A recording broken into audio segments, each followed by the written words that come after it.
अमरावती शहरातील पंचवटी ते नागपूर रोडवरील अर्जुन नगर बस स्टॉप जवळ उभ्या असलेल्या एका कारमध्ये एका युवकाचा मृतदेह आढळल्याने परिसरात मोठी खळबळ उडाली आहे। मृतकाची ओळख विरल जसापारा, राहणार बुटी प्लॉट, राजापेठ अशी पटली आहे। मिळालेल्या माहितीनुसार संबंधित पांढऱ्या रंगाची कार सकाळपासून त्याच ठिकाणी उभी होती। वाहनात कोणतीही हालचाल दिसत नसल्याने परिसरातील सतर्क नागरिकांना संशय आला। त्यांनी तात्काळ गाडगेनगर पोलिसांना याची माहिती दिली। माहिती मिळताच गाडगेनगर पोलीस ठाण्याचे वरिष्ठ पोलीस निरीक्षक गोरखनाथ जाधव व त्यांचे पथक तसेच फॉरेन्सिक पथक घटनास्थळी दाखल झाले। पोलिसांनी कार उघडून पाहणी केली असता आत एका युवकाचा मृतदेह आढळून आला। घटनास्थळावरील प्राथमिक पाहणीत कारमध्ये दारूच्या बाटल्या आढळून आल्या आहेत, ज्यामुळे या प्रकरणाचे रहस्य आणखी वाढले आहे। पोलिसांनी त्या अनुषंगानेही कसून तपास सुरू केला आहे।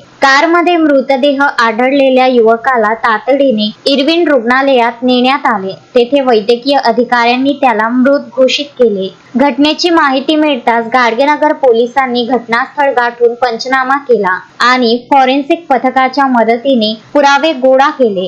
या प्रकरणाचा पुढील तपास गाडगेनगर पोलीस करीत असून शवविच्छेदन अहवाल आणि फॉरेन्सिक तपासणीनंतरच मृत्यूचे नेमके कारण स्पष्ट होणार आहे। शोएब खान, विदर्भ न्यूज, अमरावती।